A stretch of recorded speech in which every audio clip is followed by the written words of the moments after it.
काल आपण भाग बघत होतो ते म्हणजे या ब्रह्मसूत्रामधलं एक अतिशय महत्त्वाचं असं सूत्र आहे किंवा ज्याला अनेक महत्त्वाच्या सूत्रांपैकी ते एक सूत्र आहे असं म्हणायला हरकत नाही.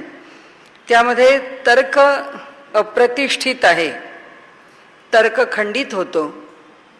एका तर्काने दुसरा तर्क खंडित करता येतो आणि म्हणून जर एक तर्क खंडित झाला तर दुसरा तर्क करू नये.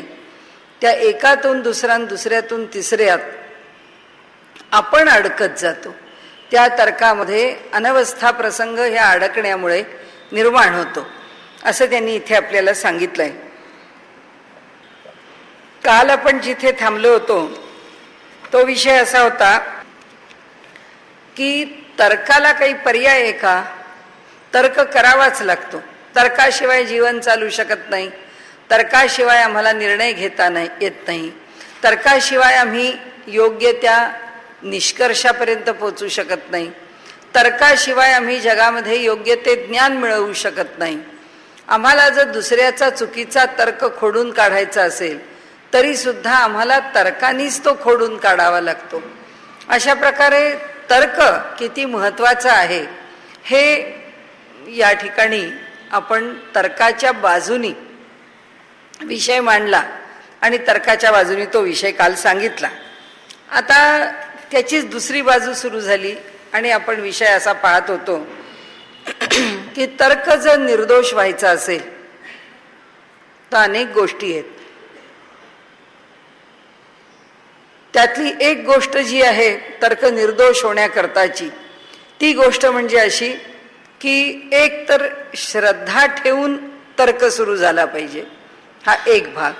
दुसरा असा की तर्क निर्दोष होण्याकरता सत्य हा आधार असावा लागतो. केवळ अनुभव हे प्रमाण आपल्याला स्वीकारता येत नाही. आपण म्हणतो नाही आमचा अनुभव आहे. साधा जिभेवरती एखादा पदार्थ ठेवला आणि तो पदार्थ कडवट लागला, आता आपल्याला ताप येणं शक्य आहे, आपल्या तोंडाची चव जाणं शक्य आहे, आपल्याला त्यावेळी न समजणं शक्य आहे. त्यामुळे पदार्थाची जी चव आहे ती पदार्थाची चव आपल्याला बरोबर नाही कळली. आपण म्हणतो नाही हे काही बरोबर नाही झालं. तर दुसरा माणूस म्हणतो नाही तुम्हाला ते खारट किंवा कडवट आहे, ते काही खारटही नाही आहे, ते काही कडूही नाही आहे, पदार्थ चांगला झालाय. याचा अर्थ असा की जो अनुभव आपण घेतला तो अनुभव प्रमाण आहे असं कसं म्हणता येईल? एखादी लांबची वस्तू आहे, आपल्या डोळ्यांना ती तितकी स्पष्ट दिसत नाही, दुसऱ्या माणसाला ती स्पष्ट दिसते आणि तो सांगतो मला इथनं येतात ना ते आकडे वाचता, मला इथनं कळतंय ना ते काय आहे ते. एक व्यक्ती सांगू शकते की जे मी पाहतो आहे ते बरोबरच आहे आणि ते तसंच आहे. तर आपण असं म्हणतो नाही नाही तुम्ही म्हणता तसं नाही आहे, मी म्हणतो तसं आहे. तर हा अनुभव जो आहे त्याला जितकं दिसतं आहे तितकंच मला दिसत नाहीये. तर माझा अनुभव योग्य आहे कसं म्हणावं? म्हणून त्यांनी सांगितलं की हा माझा अनुभव आहे, या अनुभवावरून तर्क जो केला जाईल तो सत्यच असतो असं नाही. ही पुन्हा एक भूमिका त्यांनी सांगितली आहे की केवळ अनुभव हे प्रमाण पुरत नाही. त्याच्याकरता शास्त्र आहे, त्या शास्त्राचा अनुभव आम्ही घेतला आणि मग आम्ही जर म्हटलं हो शास्त्राने असं म्हटलंय तो अनुभव आला बरं का आम्हाला आणि त्यामुळे माझा अनुभव मी आपल्याला सांगतो, मान्य आहे. पुढे त्यांनी सांगितलं की केवळ अनुभव पुरेसा नाही तर कशावरती अवलंबून राहिलं पाहिजे? तर सत्य हे त्याच्या मागे उभं राहिलं पाहिजे.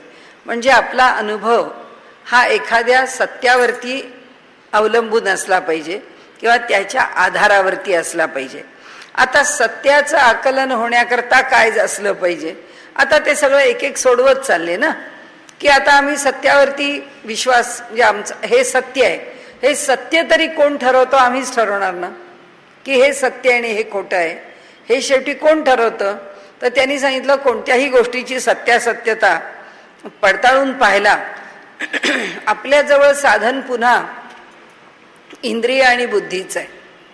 आपली बुद्धी आणि आपली इंद्रिय.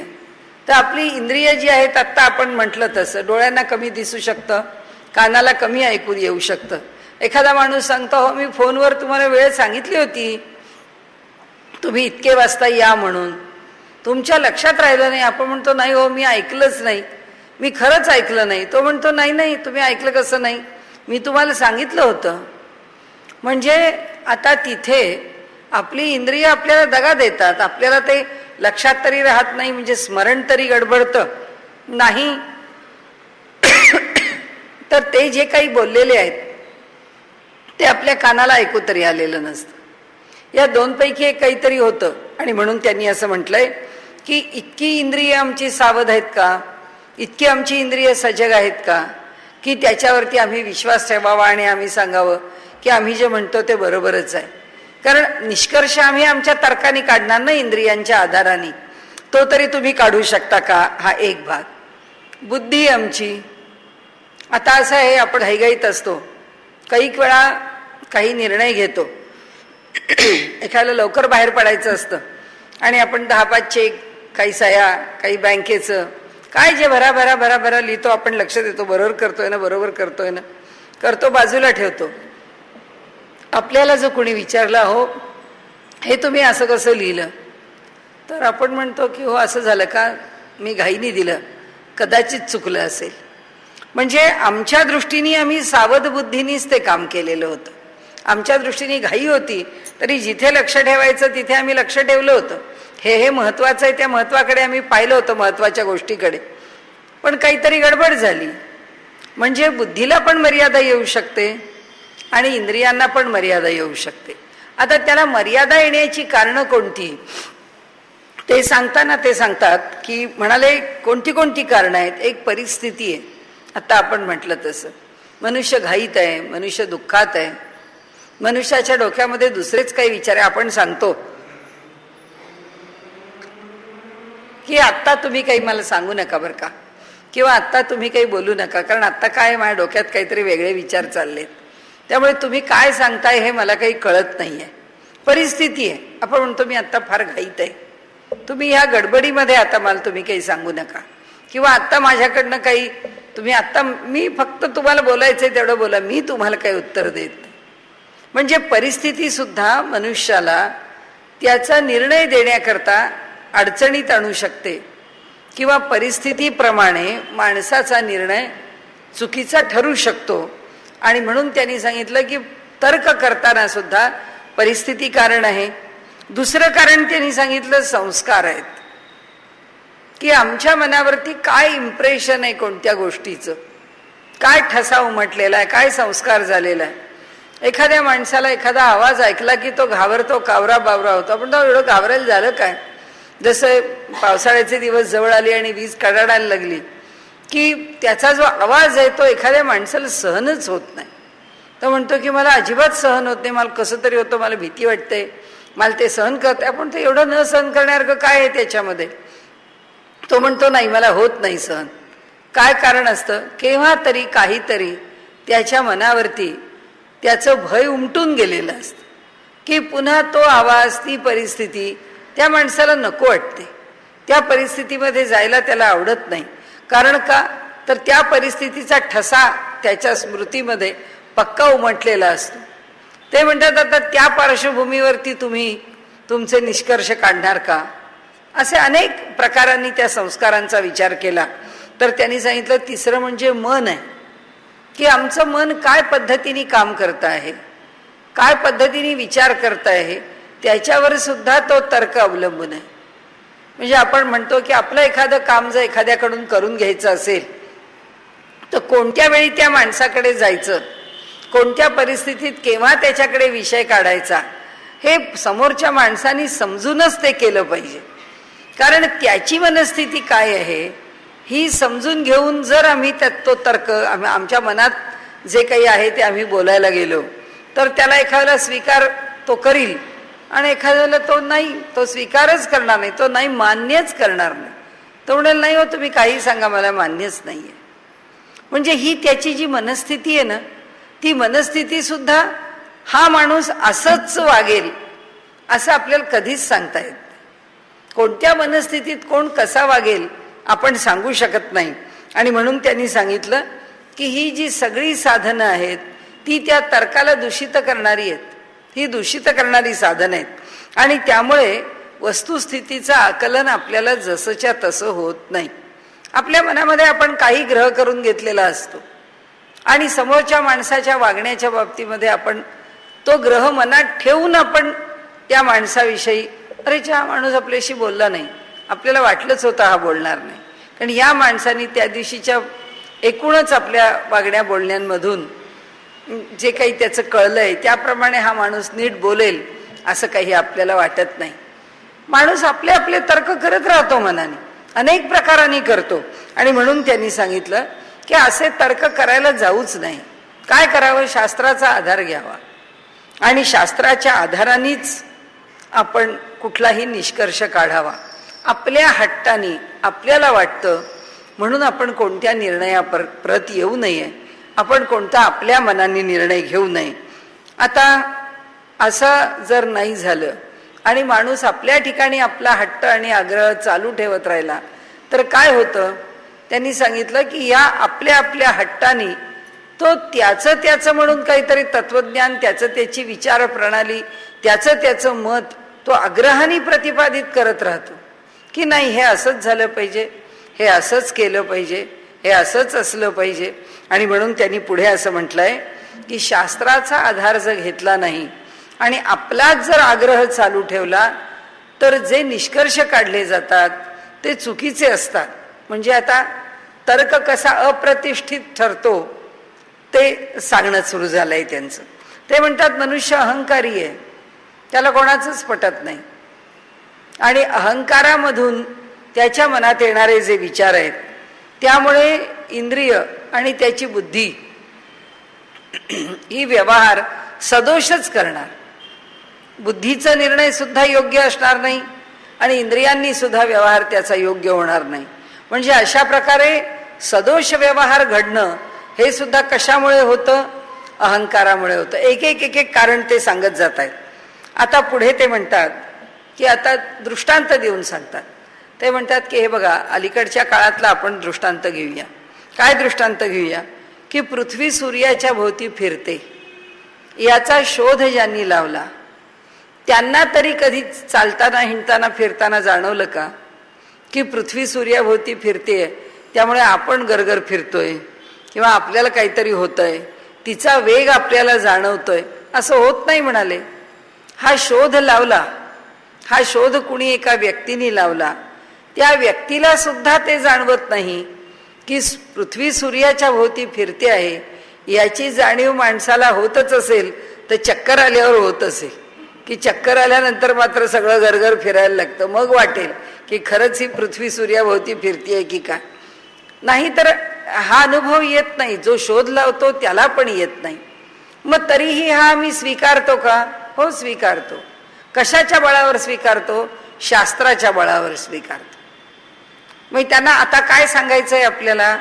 त्यांनी एक अर्धा भाग म्हणजे पूर्व पक्षासारखा म्हणा किंवा काही म्हणा की तर्क जीवनाला आवश्यक आहे का? आवश्यकच आहे. तर्काची आवश्यकता नाकारायची नाही म्हणून तर्क सिद्ध केला आणि तर्क सिद्ध केल्यानंतर आता काय सांगतात की तर्क अप्रतिष्ठित का ठरतो? त्याचं अप्रतिष्ठित ठरण्याचं कारण काय? त्याची कारणं त्यांनी सांगितली. परिस्थिती कारण आहे, संस्कार कारण आहे, मन कारण आहे, बुद्धी कारण आहे, अशी अहंकार कारण आहे, अशी अनेक कारणं आहेत, इंद्रिय कारण आहेत. अशा अनेक कारणांनी तर्क अप्रतिष्ठित ठरतो. ही एक बाजू. आता दुसऱ्या बाजूने तर्क कसा अप्रतिष्ठित ठरतो? म्हणजे आपला तर्क काय की अहो सूर्याभोवती जर पृथ्वी फिरत असली तर ते कळलं पाहिजे, कारण ती स्वतः भोवती पण फिरते आणि सूर्याभोवती पण फिरते. मग हे जे तिचं फिरणं आहे ते आम्हाला कसं जाणवत नाही? ज्या अर्थी ते आम्हाला जाणवत नाही त्या अर्थी ती फिरत नसली पाहिजे. त्यांनी सांगितलं नाही, ती फिरते हा सिद्धांत आहे आणि हा स्वीकारलेला सिद्धांत आहे, हा शास्त्रांनी सिद्ध केलेला सिद्धांत आहे. म्हणजे शेवटी जे तर्काला कळत नाही तिथे आम्ही शास्त्रावर विश्वास ठेवतो, तेव्हा ठेवलाच पाहिजे. पुन्हा आपल्याला एक दुसरं उदाहरण घेता येईल. त्या दुसऱ्या उदाहरणामध्ये असं म्हटलंय की आपण रोज मीठ खातो, मिठाशिवाय आपलं जेवण अळणी आहे, आपल्या जेवणाला काही चव नाही.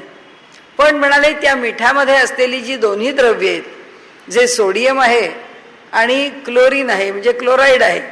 आता इथे हे सोडियम क्लोराईड आहे म्हणजे सोडियमशी 2 भागामध्ये ते जोडलं गेलेलं आहे. तर हे जे सोडियम क्लोराईड आहे याच्यातला सोडियम सुद्धा विषारीच आहे आणि याच्यातला क्लोरीन सुद्धा विषारीच आहे. यातलं कोणतंही एक सेवन केलं तरी आपला शरीर टिकणार नाहीये. पण ते दोन्ही एक केलेलं जे सोडियम क्लोराईड आहे त्या मिठाशिवाय आमचं जेवण होत नाही.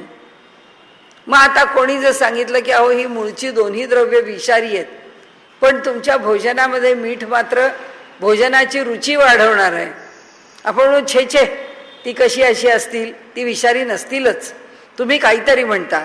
हे म्हणतात हाच तुमचा तर्क आहे. शास्त्रावर विश्वास ठेवा. शास्त्र सांगत आहे की सोडियम क्लोराईड हे एकत्र झालं, ही 2 द्रव्य एकत्र झाली की त्याचा परिणाम तिसरा आहे. हे तुम्हाला शास्त्राने कळणार आहे, हे तुमच्या तर्काने कळणार नाही. आता जे शास्त्राने कळतं ते आम्हाला स्वीकारावंच लागतं म्हणून आम्ही स्वीकारतो, आणि जे शास्त्राने कळताना आमच्या डोक्यामध्ये अडचण म्हणजे ज्याच्यामुळे काही फरक पडत नाही. कारण इलेक्ट्रिसिटी आम्हाला आवश्यक आहे. बटन दाबल्याशिवाय पंखा किंवा आमचे दिवे लागणार नाहीत हे आम्हाला माहिती आहे. दिव्याच्या इथे जर वायर उघडी असेल आणि त्याला हात लागला तर शॉक बसतो हे आम्हाला माहिती आहे. तिथे काही आम्ही शॉक बसलेला अनुभवलेला नाही आहे, पण लोकांनी सांगितलेलं असतं की ह्या वायरमधनं विद्युत प्रवाह वाहतो, त्यामुळे त्याच्या उघड्या वायरला, त्या तांब्याच्या तारेला किंवा आतल्या तारेला जर आमचा हात लागला तर हात लागल्याबरोबर त्या ठिकाणी आम्हाला त्या विजेचा झटका बसू शकतो. आता हे सांगितलेलं आम्ही का ऐकतो? कारण त्या झटका बसल्यानंतरचे काय परिणाम आहेत ते आम्हाला माहिती आहेत म्हणून आम्ही तिथे हात लावायला जात नाही. वायर जर उघडी असेल तर आम्ही कधी पूर्वी अनुभव घेतलेला नाही आहे, त्यामुळे अनुभवाचं प्रामाण्य आम्हाला नाही आहे की त्या वायरला धक्का लागल्यावर, हात लागल्यावर शॉक किती बसतो. पण आम्ही थांबतो का? कारण त्याचं भय आहे म्हणून, ते आम्हाला त्रास देणार आहे म्हणून. टीव्ही मध्ये काय कॉम्पोनंट्स आहेत आणि टीव्ही कोणत्या तत्वावर चालतो हे कुठे आम्हाला कळलेलं आहे. पण आम्ही घरात रोज टीव्ही बघतो, पण तिथे आम्ही तर्क नाही मांडत की हे बघा, जोपर्यंत आम्हाला टीव्ही कळणार नाही त्याच्यामध्ये काय शास्त्र आहे, त्याच्यामध्ये कोणतं तत्व वापरलंय, त्या तत्वाचा जोपर्यंत उलगडा होणार नाही तोपर्यंत आम्ही टीव्ही बघणार नाही, असं आम्ही का नाही म्हणत? कारण आमचेच करमणुकीचे कार्यक्रम निघून जातील. आम्हाला ते बघायचं आहे, ते बघायला मिळणार नाही कारण आमचा तोटा आहे म्हणून. पण जो विषय आता आम्ही विचारात घेतलाय तो की ईश्वराला कोण विचारतो? ईश्वर नाहीच आहे. ईश्वर कुठे दिसलाय कोणाला? तो काय करतो कुणाचं? पुनर्जन्म कसला? माणसाला काय पुन्हा जन्म येतो? कुणी सिद्ध केलंय? कुणाला कळलंय? कुणी पाहिलंय की हा माणूस गेला आणि हाच माणूस जन्माला आला? एक जीव गेला आणि दुसरा जीव. माणसं पुष्कळ जन्माला येतात आणि माणसं पुष्कळ मरतात हा आमचा अनुभव आहे. पण जो मेला तो जन्माला आला हा अनुभव सांगता येईल का? की हा मेला तेव्हा तो तिथं जन्माला आला, हे तुम्ही सांगू शकता का? हे तुम्ही सिद्ध करता का? हे तुम्हाला सिद्ध करता येत नाही, मग आम्ही कशाला पुनर्जन्म मानावा? आम्ही पुनर्जन्म मानत नाही. असं शास्त्रज्ञांनी पण, आपल्या इथल्या भारतातल्या प्रसिद्ध एका शास्त्रज्ञांनी म्हटलं की मी पुनर्जन्म मानत नाही. आणि त्याच शास्त्रज्ञांनी कालनिर्णयाच्या मागच्या बाजूला जेव्हा त्यांना काही लिहायला सांगितलं आर्टिकल, तेव्हा त्या एका छोट्या लेखात त्यांनी असं म्हटलं की हे जीवन फार सुंदर आहे, ते मला फार उत्तम तऱ्हेने जगायला मिळालं आणि ते मी फार चांगल्या प्रकारे जगलो. मला माहिती नाही मला येणारा पुढचा जन्म कोणाचा येणार आहे, पण मला जर तो मानवाचा मिळाला आणि मला जर पुढचा जन्म मानवाचा आला तर असंच सुंदर आयुष्य मला जगायला मिळो. अरे तुम्ही शास्त्रज्ञ आहात, तुम्ही कोणतीही गोष्ट तुम्हाला पटल्याशिवाय बोलत नाही आणि तरी सुद्धा तुम्ही ह्या कल्पनेनी काय बरं मांडता? म्हणजे काय आहे? ईश्वराच्या सिद्धी करता, ईश्वरावर आमचा विश्वास नाही हो, या कर्मकांडावर आमचा विश्वास नाही हो, हे मोक्ष भिक्षा या कल्पना सगळ्या झूट आहे.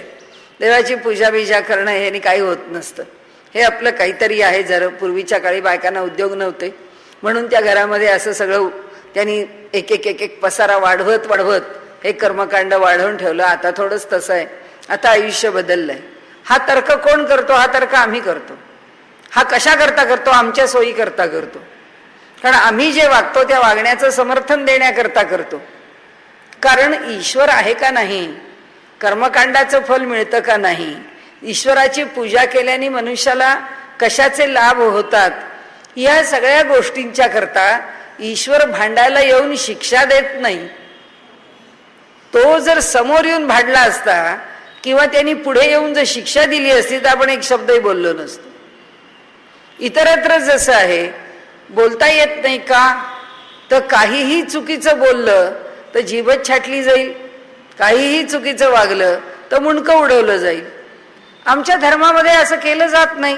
त्याचं कारण आहे की ज्याला जे बोलायचं आहे त्याला पूर्ण स्वातंत्र्य आहे, ज्याला जो विचार मांडायचा आहे त्याला पूर्ण स्वातंत्र्य आहे. आणि तेवढ्या करता इथे त्यांनी म्हटलंय की तर्क अप्रतिष्ठित आहे. ते म्हणाले तुम्हाला बोलायचं स्वातंत्र्य दिलं, आपल्याकडे सप्त स्वातंत्र्य दिली आहेत, तर ही सगळ्या प्रकारचं जे स्वातंत्र्य आहे, काय बोलावं, कुठे बोलावं, कसं बोलावं, कुठे राहावं, काय लिहावं, कसं लिहावं, या सगळ्याचं स्वातंत्र्य आहे. मग ते म्हणतात तुम्हाला स्वातंत्र्य दिलं म्हणून तुम्ही काहीही बोलणार.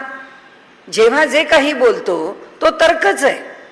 आणि म्हणून ब्रह्मसूत्रकारांनी सांगितलं की सांख्य मंडळी एक एक एक एक काहीतरी उभं करत राहतील, कोणताही तर्क उभा करतील, पण तो उभा केलेला जो तर्क आहे तो तर्क काही योग्य आहे का, असा अयोग्य तर्क तुम्ही नका बुवा उभे करू, असं वेदांती सांख्यांना म्हणतात. आणि त्याच्याकरता ते म्हणतात की ही इतकी उदाहरणं आम्ही तुम्हाला देतो.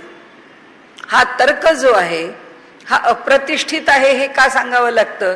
कारण तर्क करताना आम्ही तुमच्यावर बंधन घालू शकत नाही. जशी आमच्या घरातली मुलं आम्हाला काही रागावून बोलायला लागली तर आम्ही काही बोलू शकत नाही. तुम्ही अमुक एक आम्हाला का देत नाही, तुम्ही आमचं शिक्षण असं का करत नाही, तुम्हाला हे जर परवडत नाही तर मग तुम्ही आमच्यासारख्या मुलांच्या सोयी पाहिल्या नाहीत, तुम्ही आमच्या आयुष्याला त्याचं नुकसान होण्याला तुम्ही जबाबदार आहात. काय मुलं काय बोलतील त्याचं कारण हे सगळे तर्क आहेत, हे त्यांनी केलेले आहेत आणि हे त्यांना तुमच्यासमोर मांडायचे, बोलायचे, ते बोलतायत. आणि का बोलतायत हे आपण पहिल्यांदा जे जल्प आणि वितंडा म्हटलं तसं आहे. तोंडास येईल ते बोलायचं आहे, त्याला आधार नाही ना. त्याला मी कुटुंबातली एक व्यक्ती आहे, माझे आईवडील माझ्यापेक्षा मोठे आहेत, ते आदरणीय आहेत, त्यांनी लहानपणापासून मला वाढवलं आहे, त्यांनी माझ्याकरता कष्ट केलेले आहेत, त्यांनी आपल्या पोटाला चिमटा घेऊन आम्हाला खायला घातलेला आहे, स्वतःच्या शरीराची हौस मौज न करता त्यांनी आमच्याकरता खास्ता खाल्ले आहेत. हा सगळा विचार ज्याच्या मनात मुळात पार्श्वभूमी म्हणून आहे तो वेडवाकडं बोलायला जाणारच नाही. पण तो हे सगळं मनात घेतच नाही, तो त्याच्या तोंडास येईल ते बोलतो. शास्त्राला इथे, ब्रह्मसूत्राला इथे हेच सांगायचं की जे तोंडास येईल ते बोलू नका, काहीतरी अधिष्ठान ठेवा. आणि म्हणून त्यांनी सांगितलं की म्हणाले तुम्हाला किती सांगू, व्यवहारामधले तर्क आहेत की जे तर्क प्रतिष्ठा पाहू शकत नाहीत, ज्या तर्कांना अर्थ नसतो. ते म्हणाले 2 + 2 = 4 किंवा 2 × 2 = 4 असं साधारणपणे गुणाकार आणि बेरीज आणि वजाबाकी आणि भागाकार ह्या 2 गोष्टी साधारण समान धरल्या जातात. म्हणाले आता आपण जर असं केलं की -2 + -2 केले, -2 + -2 = -4 झाले. पण -2 × -2 केले की +4 होतात, -4 होत नाही. -2 2 उण्या चिन्हांचा गुणाकार झाला की तो अधिक होतो. म्हणजे -2 × -2 चं उत्तर काय आलं? 4च आलं, पण +4 आलं. आणि -2 + -2 बरोबर उत्तर काय आलं? -4 आलं. म्हणजे गणित बरोबर आहे का चूक आहे? एकच प्रक्रिया आहे. 2मध्ये 2च मिळवले, -2मध्ये -2 मिळवले तर -4 झाले. आणि -2ला -2नी गुणलं तर +4 झाले. म्हणजे गणित बरोबर का गणित चुकीचं? कोणता तर्क प्रतिष्ठित? मग तर्काने आम्ही म्हटलं हे गणित बरोबर नाही, आपण म्हणतो शास्त्र सांगताय. की 2 उण्यांचा गुणाकार हा अधिक आहे आणि 2 उण्यांची बेरीज ही उणे आहे. ह्याला काय करणार? हे स्वीकारावं लागणार. कारण का? आता दुसरं आहे तर्क, गणितातलाच मांडायचा तर बिंदू आहे, पॉइंट आहे. आपण काय म्हणतो की त्याला लांबी नाही, त्याला रुंदी नाही, त्याला उंची नाही, त्याला काही नाहीये, फक्त काय त्याला अस्तित्व आहे. म्हणजे point has no magnitude, no direction but existence. म्हणजे त्याला अस्तित्व आहे. का आहे? रेषा कशी बनते? अनेक बिंदू एका शेजारी एक येऊन ते जोडले की रेषा बनते. म्हणजे त्या बिंदूला जर अस्तित्व आहे आणि त्याला लांबी नाही, रुंदी नाही, जाडी नाही, काही नाही, मग त्या बिंदूला बिंदू कसा जोडला जातो? केवळ अस्तित्व आहे म्हणून. मग हा तर्क आम्ही का मान्य केला? शास्त्र सांगतं म्हणून. म्हणून त्यांनी सांगितलं की काहीतरी श्रद्धेचं स्थान असावं लागतं तर्क करण्याकरता. आणि पुढे त्यांनी अनेक उदाहरणं दिलेली आहेत. त्याच्यामध्ये ते म्हणतात की एक एक एक एक तर्क जर आम्ही घेतला आणि त्या तर्काच्या विषयी जर आम्ही बारकाव्याने विचार करू लागलो तर आमच्या लक्षात येतं की हे जे तर्क करणं आहे आपलं, हे तर्क करणं कशाच्या तरी पायावर उभं राहिलं तरच योग्य आहे, नाही तर हे तर्क करणं काही उपयोगाचं नाही. आणि म्हणून त्यांनी सांगितलंय पुढे की ह्या तर्काच्या विषयी आपल्याला काय सांगावं. ह्या तर्कामध्ये त्यांनी एकच गोष्ट आपल्या पुढे म्हटलेली आहे की केवळ शहाण्या माणसानी, बुद्धिमान माणसानी केवळ तर्कानी चालू नये, अनुभवानी चालावं. तर्काला अनुभव असावा आणि अनुभवाला शास्त्राचा आधार असावा. आणि म्हणून त्यांनी इथे आपल्याला सिद्ध काय करून दिलंय, त्यांनी असं म्हटलं आहे की आमचा तर्क करण्याशी प्रतिबंध नाही आहे, पण तर्क योग्य करा. सांख्यांनो, आम्ही तुम्हाला सांगतो की ही प्रकृती, ही जड प्रकृती हे जगाचं कारण आहे. हा जेव्हा तर्क तुम्ही मांडता त्यावेळी तुम्ही बारकाव्याने विचार केला नाहीत म्हणून तुम्ही हा तर्क मांडता आहात. म्हणून वेदाला अनुसरून तुम्ही सत्याचा अनुमान करा, तो प्रत्येक तर्क स्वागतार्ह आहे.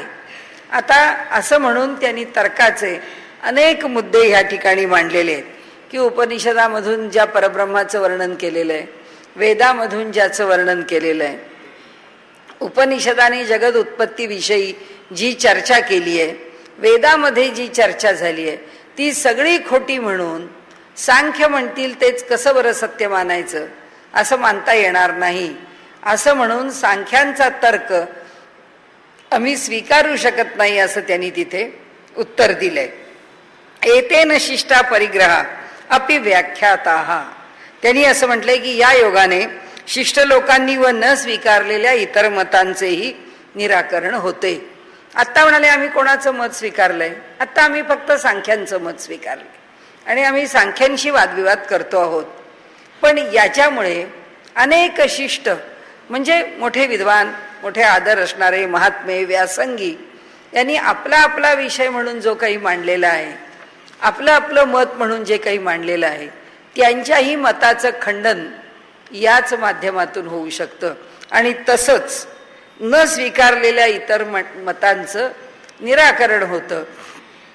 या आम्ही ज्यांची मतं आता त्याचा परामर्श घेण्याकरता इथे घेतली नाहीत, पण तरी सुद्धा त्यांच्याही विषयी आता आम्हाला जे सांगायचं आहे किंवा त्यांच्या मताला परास्त करायचं आहे ते यांच्याबरोबर करू शकतो. याचा अर्थ काय झाला की एका सांख्यांनाच आम्ही नाही खोडलं एवढं सांगण्याने आम्ही बाकीच्याही दर्शनांमध्ये जिथे असा विचार आलाय त्याही दर्शनांना खोडलं आहे. ही दुसरी गोष्ट. तिसरी गोष्ट, व्यवहारामध्ये जे दर्शन म्हणून मान्यता नसेल पावलं, पण लोक आपापल्या बाजूनी काही तर्क मांडतात की कोण सांगतं हे जग देवानी निर्माण केलंय. आमचं आधुनिक भौतिकशास्त्र आहे, त्या आधुनिक भौतिकशास्त्राने, विज्ञानाने काय म्हटलं, हे जग आपोआप निर्माण झालं. या जगाला त्यांनी आपोआपी स्वीकारले. कसं आपोआप निर्माण झालं? म्हणाले आपल्याकडे जसं सांगितलं तसं ती सगळा सूर्य फिरत होता, काय शकलं पडली, त्याच्यातून सूर्यमालिका निर्माण झाली. त्याच्यामधून पृथ्वीचा गोळा थंड होत चालला, असा तरी तर्क माना. नाही तर नुसते पुंज होते. तिथून सुरुवात करा की पृथ्वी निर्माण झालेली आहे आणि पृथ्वीवरती वातावरणामध्ये पुष्कळ असे अणू पसरलेले आहेत. ते अणू स्वैर इकडे तिकडे फिरतायत, एकमेकांच्या वरती अणू आपटतायत. आता आपटताना ते दोन अणू एकमेकांवर आपटले की त्या दोनांचं एकत्र होऊन एक वस्तू निर्माण झाली. कुठे 10 अणू आपटले, त्या 10चं एकत्र येऊन एक वस्तू निर्माण झाली. पण ते आपटताना 10च का आपटले, ते 2च का आपटले, ते 25च का आपटले, ते 100च का आपटले? त्याला त्याचं उत्तर काही नाही. योगायोग, योगायोग म्हणून 25 आपटले, योगायोग म्हणून 10-20 आपटले, वगैरे वगैरे. आणि त्याच्यापासून जग निर्माण झालं. असं आपोआपीनी जग निर्माण झालं. ते म्हणतात त्या शिष्टांचं सुद्धा हा जो तर्क आहे तो तर्क पण इथे खंडित होतो. असं आपोआप कसं येईल? एका वेळी 10, एका वेळी 5, एका वेळी 2, एका वेळी 4, आणि त्याच्यातून एक विशिष्ट वस्तू तयार होते आणि ती तयार झालेली वस्तू आजवर आम्हाला बघायला मिळते. मग त्यावेळी ते फक्त आपटले आणि कायमस्वरूपी तयार झाले, असं कसं होईल? ही आपोआपी आम्ही नाही स्वीकारू शकत. म्हणून त्यांनी सांगितलं असं जे शिष्ट मत आहे की जे स्वतःला या जगत उत्पत्तीच्या बाबतीत आपण स्वतः काहीतरी निर्णय करणारे असं समजतात, त्यांचा निर्णय येथे स्वीकारला जाणार नाही असं त्यांनी सांगितलं की त्यांचंही आम्ही निराकरण केलंय. या सांख्यमताबरोबर आणखीन कोणाचं खंडन केलं? या सांख्यमताबरोबर त्यांनी वैशेषिकांचं खंडन केलं. वैशेषिकांचं का खंडन केलं आणि कसं खंडन केलं? त्यांनी इथे असं म्हटलंय की हे जे वैशेषिक आहेत, या न्याय आणि वैशेषिक आपण बघितलं, ही 2 दर्शनं एकमेकांच्या बरोबर चालतात. आता ह्या वैशेषिकांनी काय मान्य केलं आहे, वैशेषिकांनी काय शोधण्याचा प्रयत्न केला आहे? तर वैशेषिकांनी फक्त आपला सामान्य अनुभव मांडण्याचा प्रयत्न केला. की आपल्याला अनुभव कसा येतो, आपल्याला कोणत्याही गोष्टीचं ज्ञान कसं होतं.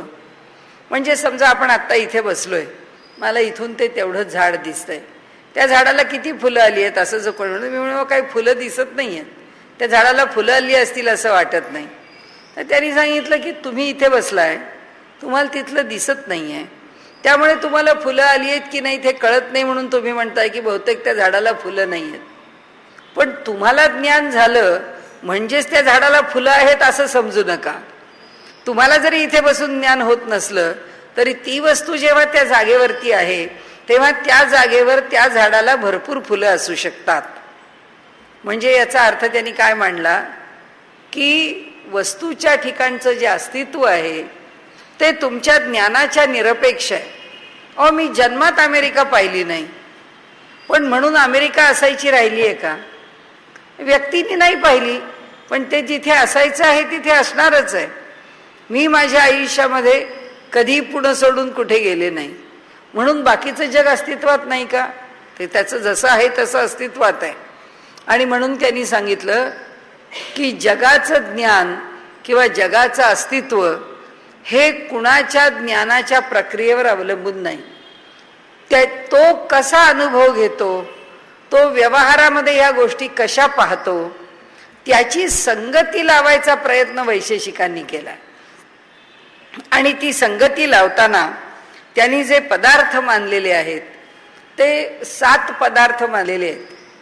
आणि त्याच्यामध्ये द्रव्य, गुण, कर्म हे 3 पदार्थ आहेत. त्याच्या पुढे सामान्य आणि विशेष असे आणखीन 2 पदार्थ आहेत. आणि त्याच्या पुढे समवाय आणि अभाव, अभावाला सुद्धा त्यांनी पदार्थ म्हटलेला आहे. आता इथे जर इतके दिवे लागलेले आहेत तर इथे कशाचा अभाव आहे? इथे अंधाराचा अभाव आहे. अभाव हा पण पदार्थ आहे असं म्हणून वैशेषिकांनी स्वीकारलंय.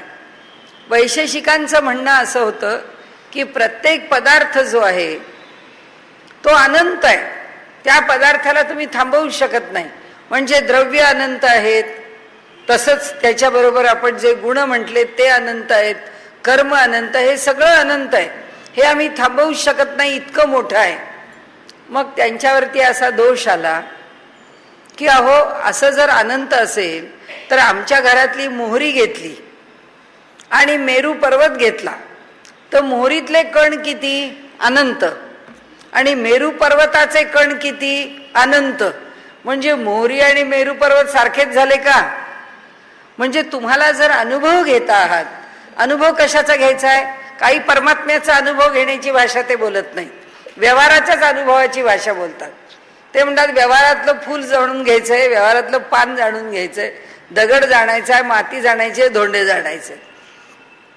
मग त्याला जाणून घेताना एक दगड आहे, या दगडात किती कण आहेत? अनंत कण आहेत. बरोबर आहे, कारण कुणाला प्रत्येक बारीकने बारीक कण मोजता येणार आहे? मग इतके अनंत कण जर ह्या दगडात भरून राहिले तर पुन्हा दुसरं उदाहरण घेऊ आपण, तेच की हिमालयासारखा पर्वत आहे, त्याच्यात किती कण आहेत? अनंत कण आहेत. मग ह्या दगडातही अनंत कण आहेत आणि हिमालयातही अनंत कण आहेत. म्हणजे तुम्ही अनुभव काय घेतला? हिमालयाचा अनुभव काय घेणार आणि त्या दगडाचा अनुभव काय घेणार? मग वैशेषिकांच्या लक्षात आला ही अडचण आहे. प्रत्येक पदार्थातले कण अनंत आहेत असं म्हणून चालणार नाही. म्हणजे कसं शास्त्र विकसित व्हावं लागतं बघा, की साध्या व्यवहारामधला अनुभव आहे की हा पदार्थ आहे, ज्या पदार्थाचा मला अनुभव घ्यायचा आहे, तो पाहायचा आहे, त्याचं वर्णन करायचं आहे, तो चांगला आहे वाईट आहे असं म्हणायचं आहे, तिथे सुद्धा निश्चित काहीतरी शास्त्र असावं लागतं की त्याला आम्ही असं का म्हणतो, का म्हणतो त्याचं पण एक शास्त्र आहे. तर म्हणून त्यांनी म्हटलं की अहो याच्यात पुष्कळ कण आहेत असं म्हणून उत्तर शोधायला गेलो तर उत्तर सापडत नाहीये. मग काय करावं लागेल? मग त्यांनी असं म्हटलं की प्रत्येक पदार्थाच्या मागे काहीतरी एक सूत्र आहे जे समान आहे असं स्वीकारावं लागेल. म्हणजे अनुभव भिन्न आहे आणि अनुभवाची भिन्नता त्यांनी मुळात मान्य केली. ते म्हणाले आम्हाला भिन्न भिन्न अनुभव आणि येणारच आहेत. आपण रोज इथे येतो, रोज इथे 5:30 ते 6:30 बसतो. या वेळामध्ये येणारा वातावरणाचा अनुभव रोज वेगळा आहे. आज भरून आल्यासारखं पावसाळी वातावरण आहे, काल थोडंसं ऊन होतं, परवा अगदी स्वच्छ निरभ्र होतं. रोज वेगळं आहे. त्या रोजच्या अनुभवाला त्याप्रमाणे या बगीच्यात इथलं वातावरण रोज आम्हाला वेगळं वेगळं जाणवतं. त्याचं वेगळेपण आम्ही रोज अनुभवतो. त्यामुळे त्यांनी म्हटलंय अनुभवाची विविधता आहे ती स्वीकारली. पण त्यांच्या लक्षात आलं अनुभवाची विविधता स्वीकारताना सगळ्याच्या मागे एक काहीतरी समानता लागते आणि ते मूलभूत लागतं. हे असं अनंत आहे म्हणून चालत नाही. मग ह्याच्या मुळाशी काय आहे? म्हणून त्यांनी परमाणुवाद मांडला. त्यांनी सांगितलं की प्रत्येक पदार्थ काही असो, म्हणजे कसं झालं बघा, पहिल्यांदा सगळे वेगळे वेगळे पदार्थ स्वीकारले. लोखंड वेगळं म्हणून स्वीकारलं, सोनं वेगळं म्हणून स्वीकारलं, चांदी वेगळी म्हणून स्वीकारली आणि तिच्या प्रत्येक लहान मोठ्या वस्तूला अनंत म्हणून स्वीकारलं. आणि असं स्वीकारल्यावर त्यांच्या लक्षात आलं की अरे हा अनुभव आम्ही मांडू शकत नाही. मग हा अनुभव मांडायचा तर आम्ही मांडणार कसा? ह्या प्रत्येकाच्या मागे एक काहीतरी मूलद्रव्य असलं पाहिजे, या प्रत्येकाच्या मागे काहीतरी एक मूल घटक असला पाहिजे. मग तो काय आहे? त्याचा शोध कणादांनी घेतला. हे शास्त्र जे आहे ते कणादांनी निर्माण केलं. आपण गेल्या वेळी बोललो की नाही मला माहीत नाही, पण त्यांचं नाव सुद्धा जे कणाद पडलं त्याचं कारण असं की ह्या जगाच्या अनुभवाचं एक सूत्र त्यांना बांधायचं होतं की हे जग असं का? पावसाळा म्हणजे पाऊसच पडतो, हिवाळा म्हणजे थंडी वाजते, उन्हाळा म्हणजे ऊन, हे सगळं ऋतूंचं चक्र असं का चालतं? हे कसं चालतं? कुणामुळे चालतं? त्याचं स्वरूप काय असतं? ते कशा करतात? सगळ्याचा शोध तो मनुष्य ह्या सगळ्या सृष्टीला बघून या सृष्टीचा अनुभव घेण्याकरता इतका वेडा झाला होता की त्यांना बाकी काही करायला वेळ नव्हता. आणि म्हणून ते आपल्या भोजनाची व्यवस्था करायला कुठे वेळ काढणार? म्हणून बायका जेव्हा सुपामध्ये तांदूळ पाखडायच्या आणि त्या पाखडलेल्या तांदूळाचे जे कण खाली पडायचे तर ते जे कण आहेत ते कण हे वेचून घ्यायचे. त्यांना सांगायचे ते ठेवा वरती बाजूला स्वच्छ, आणि ते खाली पडलेले कण वेचायचे आणि त्या कणाचं अन्न शिजवून म्हणजे भात शिजवून तो खायचा. त्या कणावर राहणारे ऋषी म्हणून हे कणाद ऋषी झाले की काही दुसरं घेत नव्हते. कारण का? त्यांना वेळच नव्हता एवढा अभ्यास सोडून काम करण्याकरता त्यांना वेदांती म्हणत होते की अहो तुम्ही असं आजवर जी मेहनत केली, जे तप केलं, जो शोध घेण्याकरता जीवाचा आटापिटा केला, तुम्ही जर या परब्रह्माला इतक्या उत्कटतेने शोधायचा प्रयत्न केला असतात तर तुम्हाला तो सुद्धा भेटला असता.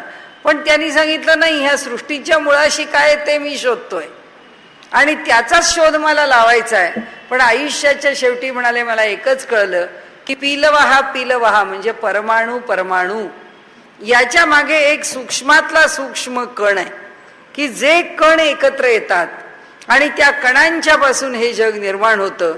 आणि म्हणून सुद्धा त्यांना कणाद असं म्हटलेलं आहे. आणि म्हणून म्हणाले ते बारीक बारीक बारीक बारीक कण एकत्र येतात, त्या कणापासून हे जग निर्माण झालेलं आहे.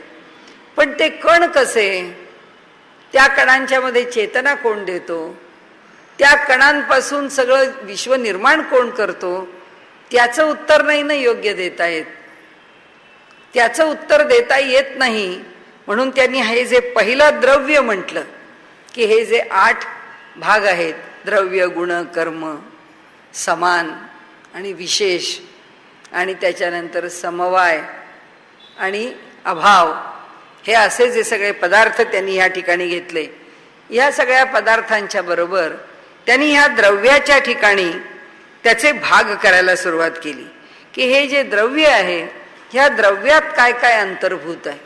असं म्हणून ते स्वीकारताना त्यांना असं वाटलं की त्याच्यामध्ये मन आणि आत्मा हे दोन्ही स्वीकारावे लागतील. आत्ता आपण त्याच्या जास्त खोलात जायचं नाही. त्याचं कारण आत्ता आपल्याला जे खोडून काढतायत तो मुद्दा एवढाच आहे की परमाणूपासून जग निर्माण झालं आहे असं कणादांनी म्हटलेलं आहे.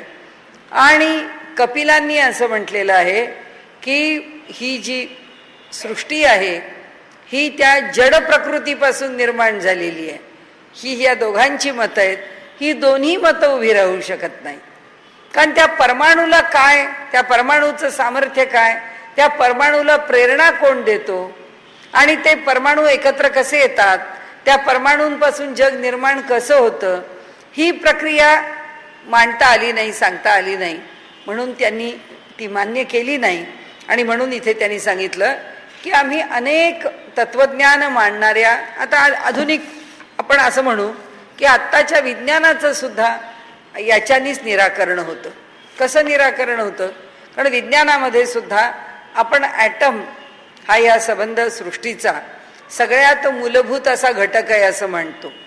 पण त्या ॲटमला प्रेरणा कोण देतो, वैज्ञानिकांनीच म्हटलंय. ओपन हॅमरचं आणि त्याच्याच बरोबर अनेक शास्त्रज्ञांचं मत आपल्या नानी पालखेवालांनी आपल्या पुस्तकामध्ये ग्रथित केलंय. भारताचा अमोल ठेवा नावाचं त्यांचं पुस्तक आहे. त्या पुस्तकात त्यांनी म्हटलेलं आहे की म्हणाले हा ओपन हॅमर म्हणतो की ह्या न्यूक्लियसमध्ये न्यूट्रॉन आणि प्रोटॉन राहतात आणि ते इलेक्ट्रॉन्स त्याच्या भोवती फिरत राहतात. हे इलेक्ट्रॉन्स कसे फिरतात, हे इलेक्ट्रॉन्स का फिरतात, हे इलेक्ट्रॉन्स या गतीनीच का फिरतात, हे इलेक्ट्रॉन त्या केंद्राला पकडून त्याच्या भोवती का फिरतात, त्याच्यामध्ये ही कोणती शक्ती आहे, ही कशी शक्ती आहे, ही का आहे, या सगळ्याची समर्पक उत्तरं विज्ञानाला मिळू शकत नाहीत. आणि ह्या ठिकाणी हा जो इलेक्ट्रॉन प्रोटॉन न्यूट्रॉन आणि त्या न्यूक्लियस सहित निर्माण झालेला जो ॲटम आहे त्याच्या ठिकाणच्या ज्या गती आहेत किंवा त्याचा जो जे व्यवहार आहे, गतिमानता आहे, कधी कधी तो कसा व्यवहार करतो, तो वेव्ह फॉर्ममध्ये जशा लाटा आहेत, लहरी आहेत, त्याप्रमाणे तो आपला व्यवहार करतो. तर कधी तो पुंजांच्या रूपामध्ये बाहेर येतो. तर त्यांनी वर्णन केले, त्यांनी विनोदाने म्हटलंय की हा सोमवारी लाटांच्या किंवा लहरींच्या रूपाने जर गतिमान होत असेल तर सोमवार बुधवार आणि शुक्रवार हा म्हणाले लहरींच्या रूपात असतो, तर मंगळवार गुरुवार शनिवार हा पुंजांच्या रूपात असतो. म्हणाले हे जे त्याचं बदलणं आहे, हे जे त्याचं ज्ञान आहे किंवा हे जे त्याचं वाटून घेणं आहे, हे करणारा कोण आहे याचं उत्तर विज्ञानाला मिळालेलं नाहीये. म्हणजे आजचं भौतिकशास्त्र सुद्धा या कणादाच्या बरोबरीने जर परमाणुवादाचा म्हणजे अणुवादाचा जर स्वीकार करत असेल तर त्या अणूचं सुद्धा पूर्ण स्पष्टीकरण भौतिकशास्त्राला देता आलं नाही.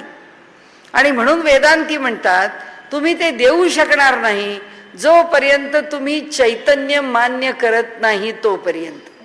आणि तुम्ही चैतन्य मान्य केलं की तुम्हाला ब्रह्म मान्य करावंच लागेल. आणि तुम्ही ब्रह्माला मान्य केलं की आम्ही म्हणतो तसं हे जग जे आहे ते एकट्या एक ब्रह्माने निर्माण केलंय, त्यांनी निर्माण केलंय, तोच त्यात भरून राहिलेला आहे. आता दुसरा युक्तिवाद करतायत सांख्य. आता ह्या युक्तिवादातून आपण बाहेर पडलो, कारण त्यांना उत्तर दिलं त्यांनी की आम्ही मान्य करत नाही, तुमचे सगळे तुमचं शिष्टसंमत मत आणि तुमची दोन्हीही दर्शनं आम्हाला मान्य नाहीत. आता ते काय म्हणतात की भोक्त्रापत्तेर विभागश्चेत स्याल लोकवत. ते म्हणतात भोक्ता आणि भोग्य यांची उलटा पालट होईल असे म्हटले तर त्यांच्यात भेदच राहणार नाही. पण असे म्हणू नये, व्यवहारामध्ये असा भेद राहतोच. म्हणजे काय होतं बघा. आता त्यांना काय म्हणायचंय आपण थोडक्यात बघू, त्यांच्या फार चिकित्सेत नाही जायचं. त्यांनी असं म्हटलंय की वेदामध्ये किंवा श्रुतीमध्ये अशी पुष्कळ वाक्य आहेत की जी अर्थवादात्मक आहेत. अर्थवाद म्हणजे काय की ती आमच्या मनाला फार मोहित करणारी आहेत. त्याचं एक उदाहरण त्यांनी दिलं की यज्ञामध्ये यज्ञाचा स्तंभ जो आहे हा जणू काही सूर्यच आहे. हा यज्ञस्तंभ म्हणजे सूर्यच आहे. त्यामुळे यज्ञस्तंभ कधी सूर्य असतो का? तो कधीच सूर्य असत नाही. ठीक आहे, तो कधी सूर्य नसतो. मग आता ह्यांनी उत्तर काय काढलं, मग तो सूर्य नसतो पण हे असं वाक्य का इथे लिहिलं गेलं? वेदामध्ये हा मंत्र असा का आला ज्याचा अर्थ असा आहे? तर ते म्हणाले हा मंत्र कसला, हे यज्ञाचा जो काही खांब आहे किंवा जो काही यज्ञाच्या ठिकाणी हा स्तंभ आहे तो सूर्य आहे असं म्हणणं म्हणजे अर्थवादात्मक आहे. म्हणजे वारेमाप स्तुती करणं आहे की एखाद्या गोष्टीची.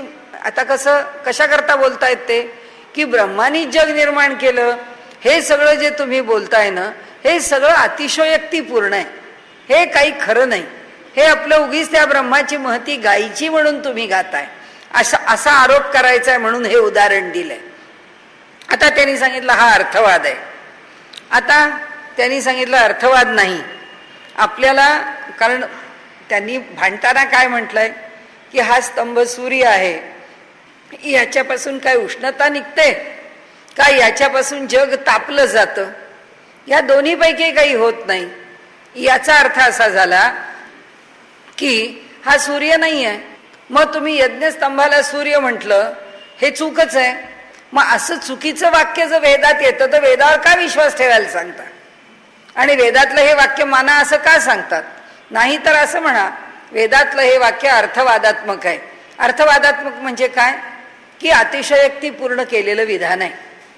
हे असं विधान काही त्याला अर्थ नाही. त्यांनी सांगितलं असं नाही की हे जे वाक्य आहे त्या वाक्याचा जो अर्थ आहे तो अर्थ आपल्याला योग्य तो शब्दार्थ पाहून सगळ्याच वेळी वाक्याचा अर्थ करता येतो. व्यवहारात आहे. आपण साधं उदाहरण देऊ शकतो. तू फार शहाणा आहेस असं म्हटलं, याचा अर्थ त्याला काय फार चांगलं म्हटलं का? तू फार शहाणा आहेस रे म्हणजे याचा अर्थ तू मूर्ख आहेस. म्हणजे जे वाक्य लिहिलेलं असतं त्या वाक्याचा शब्दशः अर्थ सगळ्या वेळी घ्यायचाच असतो असं नाही. त्या वाक्याला काही गर्भित अर्थ असतो, त्या गर्भित अर्थाचा विचार करावा लागतो. आता जेव्हा यज्ञस्तंभाला सूर्य आहे असं म्हटलंय, याचा अर्थ सूर्य कशा कशाचं प्रतीक आहे? ते ज्ञानाचं प्रतीक आहे, ते प्रकाशाचं प्रतीक आहे, ते सातत्याचं प्रतीक आहे. मग ह्यातलं फल कोणतं त्यातलं घ्यायचंय आणि त्या फलाचा आपल्याला विचार करायचा आहे. मग कुणी जर एखाद्याला म्हटलं की हा नरसिंह आहे तर लोक असं म्हणतील का ह्या माणसाची आयाळ कुठे बघू, याचं शेपूट कुठे बघू? हा नरसिंह म्हणजे लगेच काय सिंहाचं तोंड घेऊन आलाय का काय? तो नरसिंह म्हणजे सिंहाचे जे गुण आहेत ते गुण त्या पुरुषाच्या ठिकाणी प्रकट आहेत. इतका तो समर्थ आहे, इतका तो शूर आहे म्हणून त्याला नरसिंह म्हटलेलं आहे. तर त्यांनी असं म्हटलंय अशी अर्थवादात्मक वाक्य नसतात, हे त्याचं वर्णन करण्याकरता योजलेली संकल्पना किंवा शब्द असतात, त्याचा अर्थ शब्दशः घेऊ नये.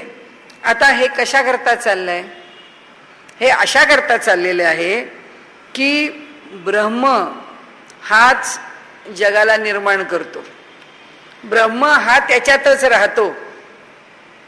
मग आता अनुभव घेणारे ह्या जगामध्ये कोण आहेत? आम्ही जीव आहोत. म्हणजे हा जो जीव आहे, हे जे जग आहे, म्हणजे हा जीव पण ब्रह्म आहे, हा देह पण ब्रह्म आहे, हे जग पण ब्रह्म आहे आणि या जगातल्या सगळ्या वस्तू पण ब्रह्म आहेत. आम्ही या जगाचा उपभोग घेतो, म्हणजे हा जीव ह्या जगाचा उपभोग घेतो.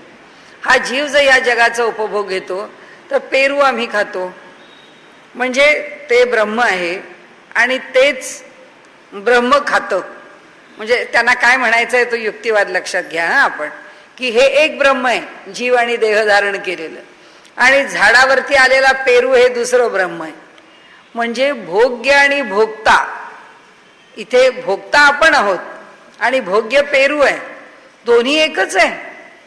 मग भोग्य आणि भोक्ता दोन्ही जर एक झालं तर ते आपल्याला म्हणतात की तुम्ही जर ब्रह्म सगळीकडे भरून राहिला असं जर म्हटलं तर एक मोठा अनवस्था प्रसंग येईल की भोग्य भोक्ता दोन्ही एकच आहेत. मग पेरूच माणसाने खावा असं कशा करतात? पेरूनी माणसाला खावं, कुठे बिघडलं?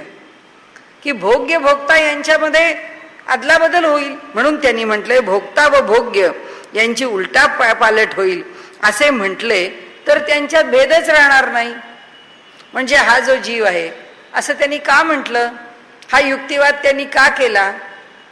भोग्य आणि ह्या जगामध्ये उपभोग घेणारा मानव आहे आणि उपभोग देणारा निसर्ग आहे किंवा सृष्टी आहे. त्याच्याऐवजी ते म्हणतात सगळंच जर ब्रह्म आहे तर ब्रह्मानी एकानी भोगच देत राहावा आणि एकानी भोगताच व्हावं आणि एकानी भोग्यच असावं. हे कशा करता? ते भोग्य ब्रह्मच आहे आणि हा भोगताही ब्रह्मच आहे. मग एकदा त्याला होऊ दे की भोगता, दोन्ही कुणी काही झालं तरी चालेल. मग आता त्याच्या पुढचा युक्तिवाद आहे. युक्तिवाद इथे नाही थांबला. जर का हा जीव म्हणजे ब्रह्मच आहे आणि हे सगळं म्हणजेच ब्रह्म आहे, हा जीव तर चेतन आहे. तुम्ही म्हणता सृष्टी चेतनापासून निर्माण झाली, मग जीवाला सृष्टी निर्माण करू द्या.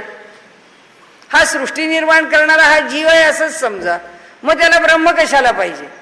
आता ते पुढे आले, त्यांनी आता मागच्या गोष्टी सोडून दिल्या, आता आणखीन हल्ला पुढे आणला आणि त्यांनी सांगितलं की मग हा जीवच का नाही ह्या सृष्टीचा प्रत्यक्ष निर्माण करणार आहोत?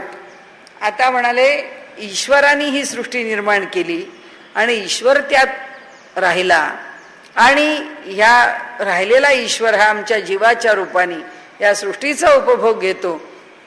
ह्यातला भोक्ता आणि भोग्य हा जर इकडे तिकडे करायचा नाही असं म्हटलं तर तुम्ही पण मान्य करा की ही सृष्टी ब्रह्मापासून निर्माण झाली नाही, ही सृष्टी प्रकृतीपासून निर्माण झाली आहे. कसे सोडतात का बघा आपला मुद्दा. कोणत्या ना कोणत्या तरी कारणाने ते आरोप करत राहतात. त्यांनी आता तो आरोप केला. आता इथे त्यांनी काय त्याचं उत्तर दिलं? इथे त्यांनी म्हटलं की तदनन्यत्वाम आरंभण शब्दादिभ्य, ते म्हणाले आरंभण शब्दादिकावरून कार्य आणि कारणाचे अभिन्नत्व सिद्ध होत आहे. आता म्हणाले काय सिद्ध होतं? तर याच्यामध्ये पुन्हा मागचाच विषय त्यांनी सांगितला की आता तो आपल्याला पुन्हा घ्यायची गरज नाही, ते आता त्या विषयावरून आपल्याला पुढे घेऊन चालले. ते आता काय सांगतायत की घट निर्माण झाला तर माती मातीपणानीच असते, घट घट होतो, त्या घटाला भिन्न अस्तित्व असतं आणि म्हणून तो घट वेगळा दिसतो. पण श्रुतीने असं म्हटलंय, श्रुतीचं एक वचन आहे, त्या वचनाचा आपण आता थोडा विचार करूया. श्रुतीने असं म्हटलंय वाचारंभण विकारो नामधेय. आता वाचारंभण विकारो नामधेय म्हणजे बोलायला आपण लागलो की विकाराला सुरुवात होते, म्हणजे दोषाला सुरुवात होते. म्हणजे परमेश्वराबद्दल बोलायची जर वेळ आली तर शब्दांनी बोलायला लागलो म्हणून आपण परमेश्वराविषयी जे काही बोलू त्याला आपल्या शब्दाचीच मर्यादा पडणार आहे आणि त्या मर्यादेमुळे आपल्या बोलण्यामध्ये दोष हा निर्माण होणारच आहे. म्हणजे शब्दांनी जेव्हा आम्हाला एकमेकांच्याशी वाद प्रतिवाद करायचा आहे तेव्हा तो वाद प्रतिवाद करताना जसे शब्द प्रभावी माध्यम आहे तसंच शब्द हे त्या ठिकाणी मर्यादा सुद्धा निर्माण करणार आहे. त्यामुळे शब्दाला मर्यादा पण आहे. आता त्यांनी सांगितलं की श्रुती हे वचन सांगते, तर म्हणाले त्या वचनावरती आता आमचं म्हणणं काय. आणखीन त्यांनी सांगितलं की भावे चोपलब्धे, हे कारण असेल तरच कार्य उत्पन्न होत असते, म्हणून कारण आणि कार्य यांचे ऐक्य आहे. आता ह्या दोघांचं ऐक्य आहे म्हणजे की या ठिकाणी परमेश्वर आणि निर्माण झालेली सृष्टी या दोघांच्या मध्ये काही ना काहीतरी एकरूपता आहे. पण पुढे जाऊ, त्याचं कारण काय आहे की हे सगळं कसं पुढे जात आहे ते आपल्याला एकदा हा युक्तिवाद म्हणून आपल्या पुढे मांडते, नाही तर याच्यात आता विषय काही नाही आहे. आपण मागे ते विषय सोडवलेले आहेत. सत्वाच्या वरस्य म्हणजे उत्पत्तीच्या पूर्वी कारणरूपाशिवाय कार्याचे अस्तित्व नसल्यामुळे कारणाहून कार्य वेगळे नाही हे सिद्ध होते. पुन्हा सुरू झालंय त्यांचं. इथे मगाशी काय झालं सुरू की आरंभ होताना कारण जे आहे ते आधी आहे, म्हणजे माती आधी आहे, मातीतून घट निर्माण झालाय, मातीतून घट निर्माण झाला, मातीचं माती पण तसंच आहे. आणि मग तिथे त्यांनी खाली सांगितलं की अहो तुम्हाला काय सांगू, म्हणजे जरी हे सगळं जग निर्माण झालं तरी सुद्धा परब्रह्म जसंच्या तसं आहे. हे सगळं सांगताना शब्दांनी सांगताना दोष निर्माण होतो. ठीक आहे म्हणाले. आता पुढे जर तुमचं कारण आहे तर हे कारण आणि कार्य अभिन्न आहे, म्हणजे दोन्ही एकमेकांच्या मध्ये एकत्र आहे, मान्य आहे. मग आता उलटा प्रतिवाद की याचा अर्थ ते म्हणतात असा आहे की कार्य आधी कधीच नाही आहे, कारणच नेहमी आधी आहे. कार्य आधी असून म्हणजे घट आधी आहेत आणि मग माती आहे असं होणार नाही. उत्पत्तीच्या पूर्वी कारण रूपाशिवाय कार्याचे अस्तित्व नसल्यामुळे कारणाहून कार्य वेगळे नाही हे सिद्ध होते. आता हे कशा करता चाललंय, हे एवढ्याच करता चाललंय की त्या ब्रह्मानीच निर्माण केलंय, ब्रह्मच सगळीकडे भरून राहिलेलं आहे. आणि ते जर कारण आहे तर कारण कार्यात आहे, आणि कार्य आणि कारण हे दोघेही जण एकमेकांशी संलग्न आहेत, जोडलेले आहेत. कारणाशिवाय कार्य असू शकत नाही. आणि त्यामुळे जर ते कारण आहे हे त्याच्यापासून निर्माण झालेलं कार्य आहे तर ब्रह्म आहेच, तर ब्रह्मापासूनच ते निर्माण झालंय आणि त्याच्यामध्ये ब्रह्म आहेच. आता असं सांगत ते आता पुढे आलेत. आता पुढे काय म्हणतात, असद व्यपदेशान्येतिचेन्न धर्मांतरेण वाक्यशेषात. आता म्हणाले असत म्हटल्या, काल बघितलं होतं आपण, असत म्हटल्यामुळे उत्पत्तीच्या पूर्वी कार्य नसते असे म्हणू नये. पुन्हा कालचा परामर्श आत घेतला. त्यांनी काय म्हटलं की अहो ह्या जगाला असत म्हटलं. त्याचं उत्तर त्यांनी काय दिलं की अहो जगाला असत कोणत्या अर्थाने म्हटलं की जेव्हा प्रलय होतो तेव्हा जग अव्यक्त असतं, तेव्हा ते व्यक्त नसतं, म्हणून त्यावेळी असत म्हटलंय. आता पुन्हा एकदा त्याचं उत्तर दिलंय.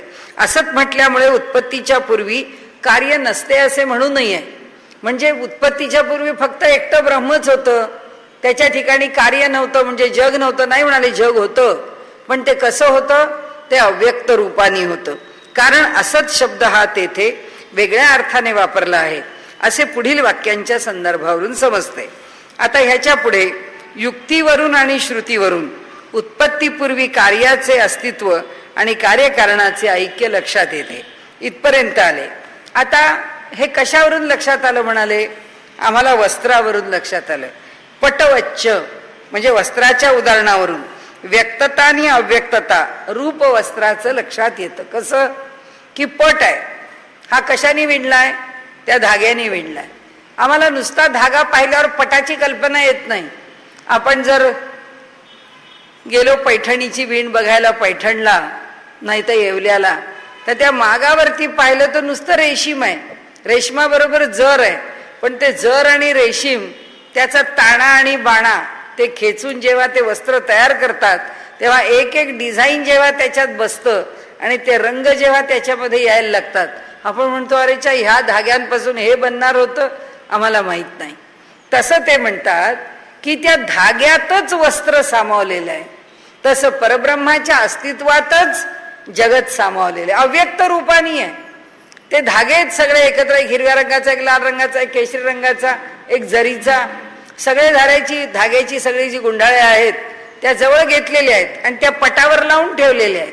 आणि त्या पटावर लावल्यानंतर काय दिसायला नुसतेच धागे आहेत, पण ह्या धाग्यातून जे वस्त्र विणलं जाणार आहे ते त्यांनी म्हणून सांगितलं की पटवच्च म्हणजे वस्त्राप्रमाणे समजावे की परब्रह्म जे आहे तो नुसता धागा बघितला तर आम्हाला कळणार पण नाही की ह्या धाग्यापासून काय निर्माण होणार आहे, पण म्हणाले जेव्हा वस्त्र निर्माण होतं तेव्हा आम्हाला कळतं की ह्या धाग्यापासून काय निर्माण झालं. तसं नुसता परमात्मा जर आम्ही म्हणत गेलो तर तुम्हाला त्याचं उत्तर काही कळणार नाही म्हणाले. पण परमात्म्याच्या अस्तित्वामध्येच जगाचं अस्तित्व सामावलेलं आहे. तो अव्यक्त रूपाने त्यात आहे.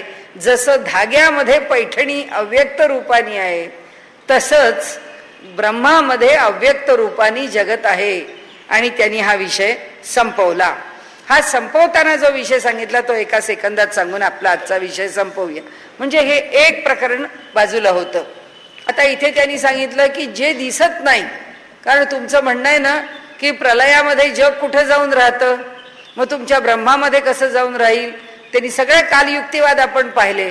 मग तो सुखदुःखात्मक जग आहे, मग ते ब्रह्म सुखी दुःखी होतं का, मग त्याला मरण आहे, त्याला प्रलय आहे, त्याला शेवट आहे, ब्रह्माला हे लागू पडतं का, हे काही लागू पडत नाही. मग ते जग तिथे कसं राहतं. तर त्यांनी सांगितलं, आता इथे सांगितलं पटवच्च. आता हे शेवटचं सांगतायत ते की जसं धाग्यामध्ये वस्त्र आहे तसं ब्रह्मामध्ये जग अव्यक्त रूपाने आहे.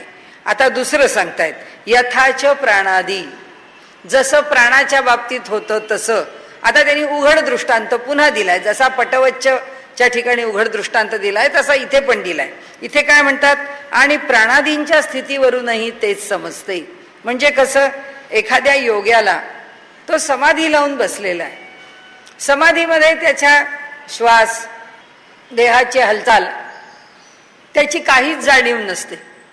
असं वाटतं काष्ठवत हे कोण बसलेलं आहे इथे. आणि जेव्हा त्याची समाधी उतरते तेव्हा म्हणाले त्या व्युत्थानामध्ये त्या प्राणाची जाणीव सगळ्यांना होते. हे तर अनुभवाचा विषय. योगी समाधी लावतो, समाधी स्थितीत बसतो आणि समाधीच्या बाहेर येतो. हा तर अनुभवाचा विषय आहे. हे तर मान्य कराल. म्हणून म्हणाले तुम्हाला सांगतो यथाच प्राणादी. प्राणाची हालचाल या देहामध्ये दिसत नाही आणि न हालचाल दिसणारा देह समाधी स्थितीत तासनतास असतो. आणि त्यानंतर जेव्हा ती समाधी उतरते आणि तो योगी व्युत्थानामध्ये येतो त्यावेळी पुन्हा हालचाल सुरू होते, पुन्हा प्राणांची जाणीव होते. म्हणजे म्हणाले काय झालं, तुम्हाला जे वाटतं की त्या ब्रह्माच्या ठिकाणी जग कसं राहत असेल अव्यक्त रूपामध्ये, जसा ह्या योग्याच्या देहामध्ये समाधी स्थितीत प्राण राहत असेल तसा, असं त्यांनी उत्तर दिलं. आणि हे उत्तर देऊन त्यांनी हा विषय संपवला. आणि हा विषय संपवून मग पुन्हा जीव आणि ब्रह्म यातला जीव, मग हा जीव का नाही जग निर्माण करत. ते म्हणाले ठीक आहे, आता तुमच्या ह्या उत्तरावरती आम्हाला उत्तर नाहीये. मग आता आम्ही म्हणतो, म्हणाले तुमचं ब्रह्म जर सगळ्यात भरून राहिलंय आणि ते जीवाच्या ठिकाणी पण आहे, तर मग ब्रह्म नावाचं वेगळंच स्वरूप कशाला पाहिजे. या जीवानी सुद्धा जग निर्माण करायला हरकत नाही, असा युक्तिवाद आहे. आता उद्याची मात्र 2 सूत्र पुन्हा अगदी अप्रतिम सूत्र आहेत. या सगळ्या उपनिषदामधली जी सुंदर सूत्र आहेत त्यातली सूत्र आहेत. ती 2 सूत्र म्हणजे लोकवत्तू लीला कैवल्यम आणि ईश्वरावरती जो एक आरोप केलेला आहे वैषम्य आणि नैर्घृण्य, की ईश्वराने या जगतामध्ये विषमता निर्माण केली आहे आणि दुःख निर्माण करून त्यांनी आपलं क्रौर्य प्रकट केलंय. त्याला इथे ब्रह्मसूत्रकारांनी काय उत्तर दिलंय ते आपण बघूया. आजचा विषय इथे.